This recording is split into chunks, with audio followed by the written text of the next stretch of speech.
Olá, bom dia. Hoje é quinta-feira, dia 27 de maio. A gente mostra nessa edição do Jornal Toda Hora que os senadores da CPI da Covid aprovaram a convocação de governadores. O governo federal estuda a prorrogação do auxílio emergencial. Você vai ver que na Nigéria um naufrágio deixou centenas de desaparecidos. E a gente mostra também que a Amazon, gigante americana, comprou a MGM. O presidente dos Estados Unidos, Joe Biden, ordenou que as agências de inteligência norte-americanas verifiquem se a Covid-19 surgiu de um acidente de laboratório na China. A questão sobre o surgimento do novo coronavírus voltou a ganhar força nos Estados Unidos. Nesta quarta-feira, o presidente Joe Biden ordenou que as agências de inteligência de seu país informem se a Covid-19 surgiu na China de uma fonte animal ou de um acidente de laboratório. Hoje, o presidente pediu à comunidade de inteligência que redobrasse os esforços para coletar e analisar informações que possam nos aproximar de uma conclusão definitiva. Ele quer o relatório em 90 dias. Segundo o presidente democrata, as agências estão divididas sobre duas hipóteses a respeito do vírus que varreu o planeta, matando mais de 3.400.000 pessoas. A ordem de Biden aumenta a controvérsia sobre como o vírus surgiu pela primeira vez, pelo contato com animais em um mercado em Wuhan, no centro da China, ou pela fuga do coronavírus de um laboratório de pesquisa da cidade. A resposta tem enormes implicações tanto para a China, que afirma não ser responsável pela pandemia, quanto para a política dos Estados Unidos, onde a teoria do laboratório foi usada pelos republicanos para atacar Pequim. Mais de 150 pessoas estão desaparecidas depois de um naufrágio que aconteceu ontem no rio Níger, na Nigéria. Um barco superlotado levava cerca de 180 passageiros. As autoridades resgataram 20 pessoas e encontraram 4 corpos. Os sobreviventes foram levados para um hospital no distrito de Ngaski, onde recebem tratamento. O chefe administrativo da região disse que o navio autorizado para no máximo 80 passageiros se dirigia ao estado de Kebbi, quando se partiu e afundou. Os acidentes de barco são frequentes nas águas nigerianas devido à sobrecarga e falta de manutenção, especialmente nas estações de chuva. A gigante americana Amazon anunciou a compra da MGM, empresa dona da franquia 007. O acordo vai ampliar ainda mais a lista de filmes da gigante do setor de streaming. A gigante americana do comércio virtual vai desembolsar 8 bilhões e 450 milhões de dólares pela empresa cinematográfica, em um acordo que prevê uma fusão definitiva. A Amazon Prime Video, que concorre com a Netflix e outras empresas do setor, conta atualmente com cerca de 4 mil filmes em catálogo.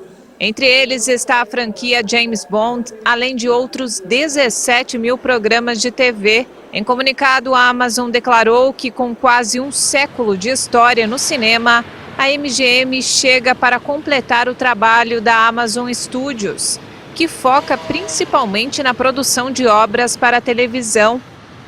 Ontem aconteceu o primeiro eclipse lunar do ano, olha só. Os céus deram um grande presente a várias cidades do mundo, o primeiro eclipse lunar de 2021. O fenômeno também foi classificado como superlua e como lua de sangue. A superlua ocorre quando a lua está próxima do ponto de sua órbita mais perto da Terra. E como em todo eclipse lunar total, o satélite natural recebe uma tonalidade avermelhada, que é chamada de lua de sangue. O eclipse pode ser observado ao longo da costa oeste da América Latina, da Cidade do México, passando por Santiago, no Chile, e Bariloche, na Argentina. Em Sydney, na Austrália, a famosa Harbour Bridge ficou ainda mais bonita com a passagem do fenômeno. Em Hong Kong, na China, uma multidão se muniu de celulares para registrar o eclipse. Este foi o primeiro eclipse lunar total em 2 anos. A Terra, a Lua e o Sol devem estar perfeitamente alinhados para que o fenômeno ocorra.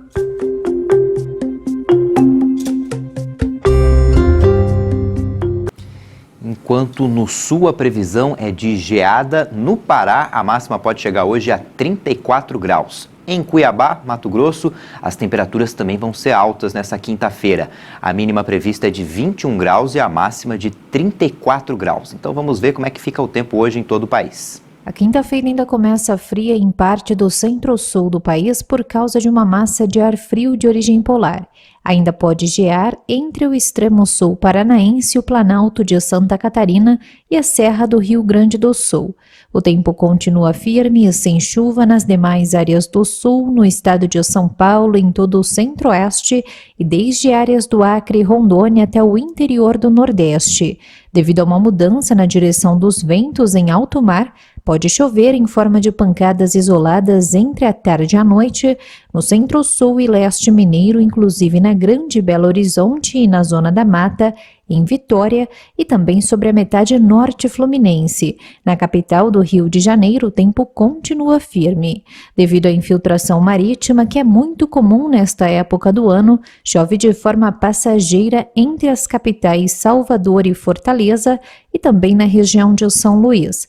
Nas demais áreas do norte do Brasil, inclusive na capital Boa Vista, as pancadas de chuva serão recorrentes e há risco para chuva forte. O dia começa com apenas 9 graus na região de Porto Alegre e a mínima de 13 graus na capital paulista. Máxima de 29 graus em Brasília, 26 graus em BH e 25 graus em Florianópolis.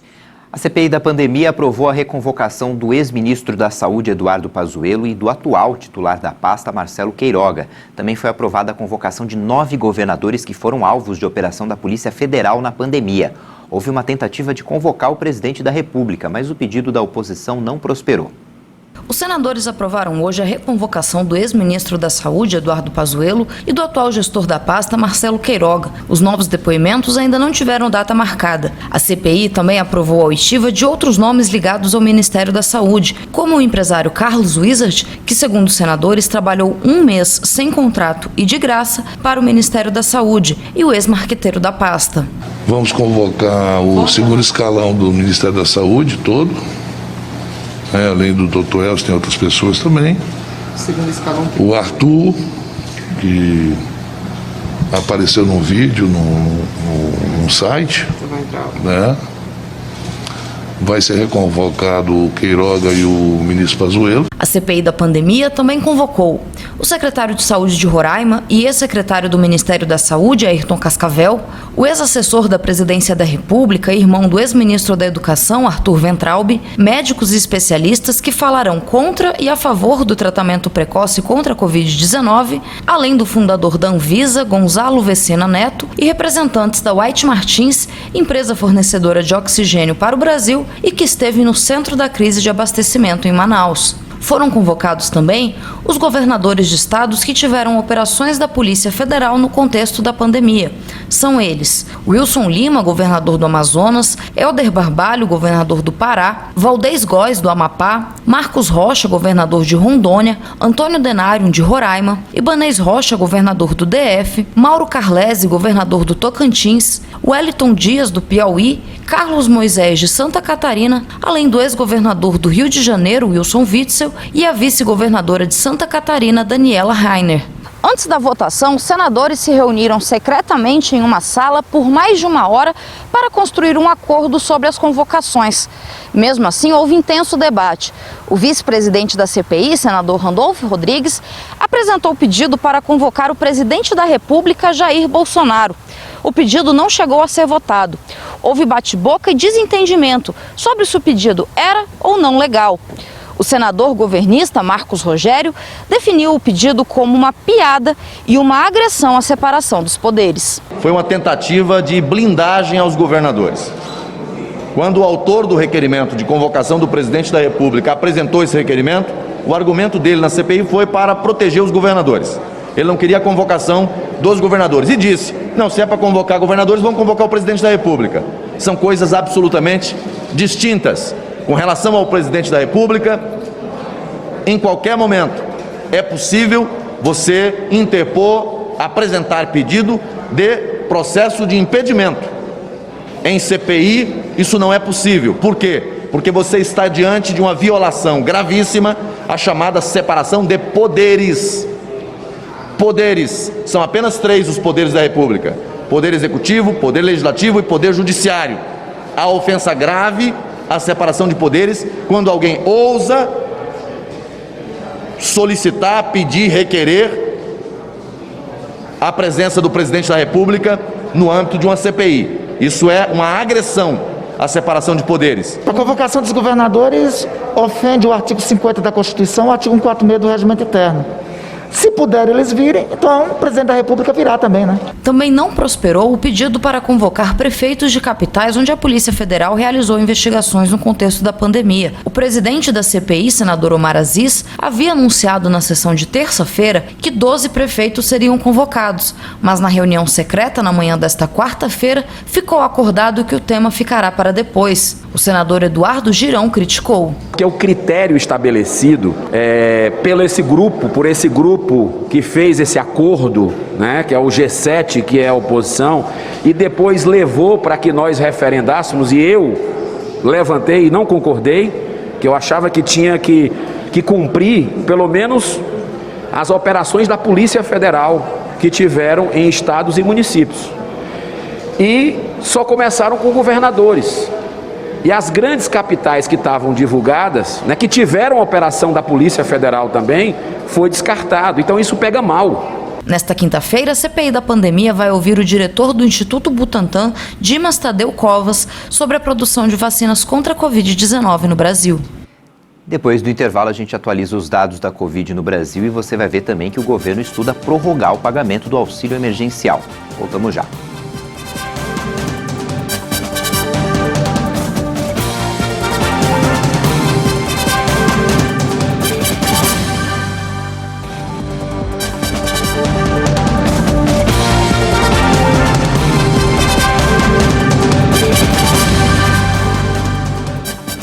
8h45 no horário de Brasília, 39 milhões de brasileiros podem ser beneficiados com o pagamento de mais uma parcela do auxílio emergencial. A ideia de renovar o benefício ganha força dentro do governo federal. O dinheiro viria de uma sobra dos 44 bilhões de reais que foram reservados para o pagamento da rodada atual.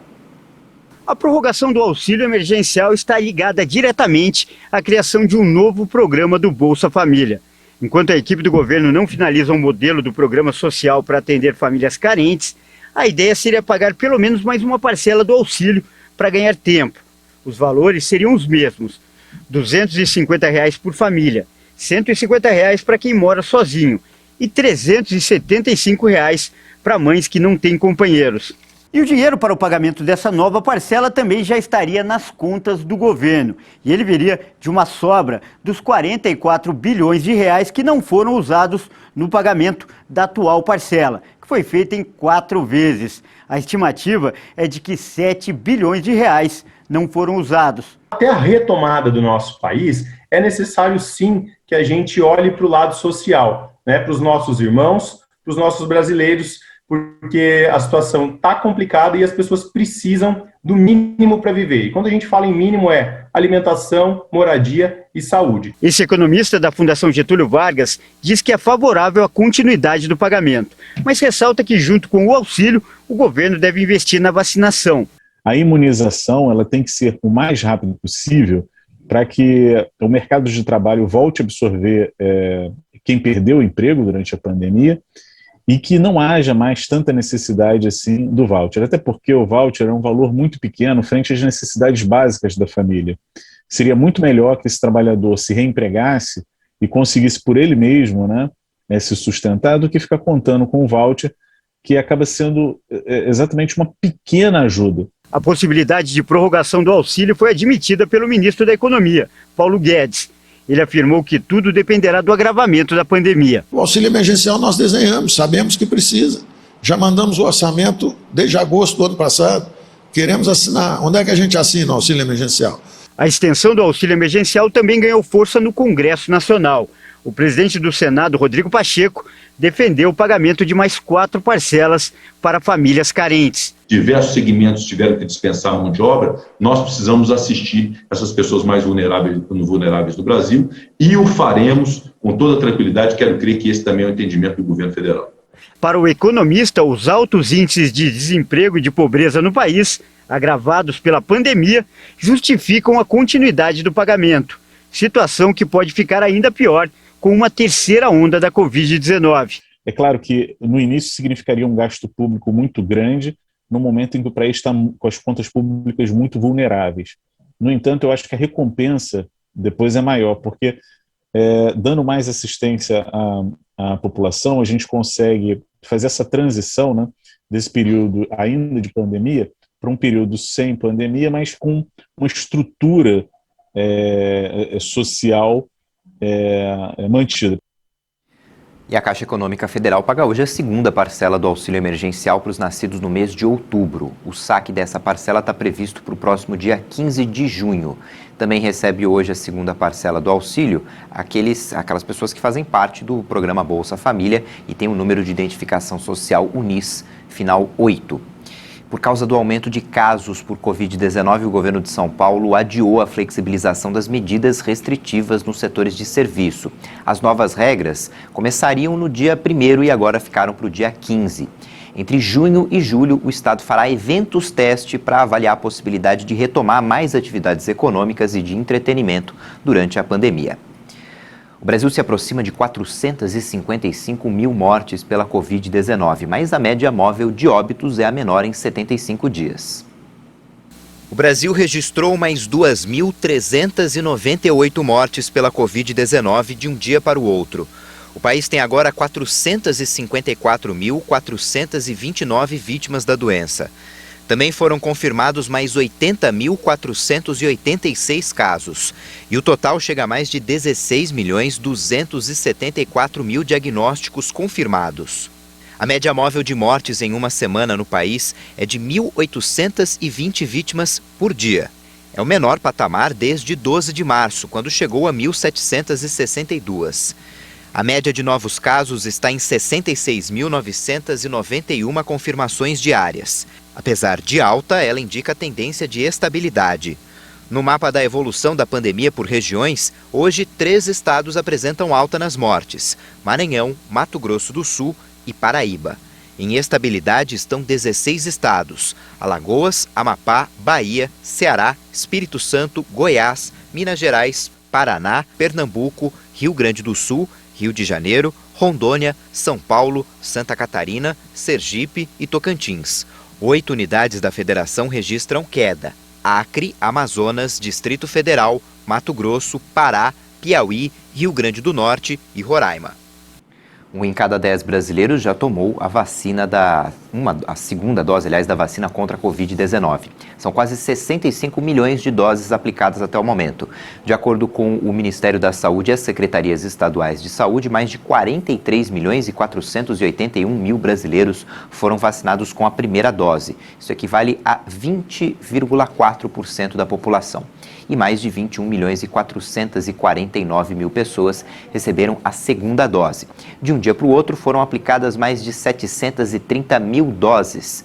Os estados que mais vacinaram a população, proporcionalmente, são Mato Grosso do Sul, Rio Grande do Sul e o estado de São Paulo.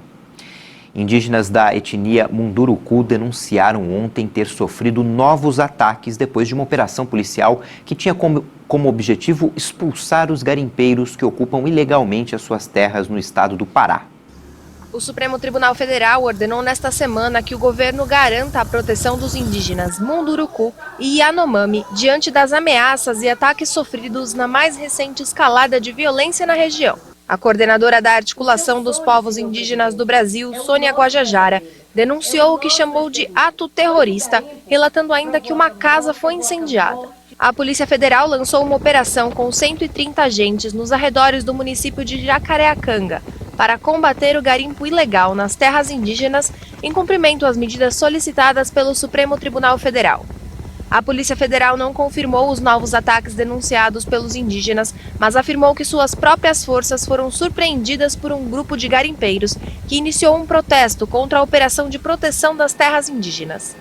De acordo com as autoridades, o grupo tentou destruir veículos e equipamentos policiais, que afirma ter contido o motim sem que houvesse feridos. Segundo a imprensa local, a mineração ilícita, que causa danos ambientais, tem provocado divisões entre os indígenas da região, alguns dos quais se associaram aos invasores e os ajudaram na exploração de recursos e em ataques.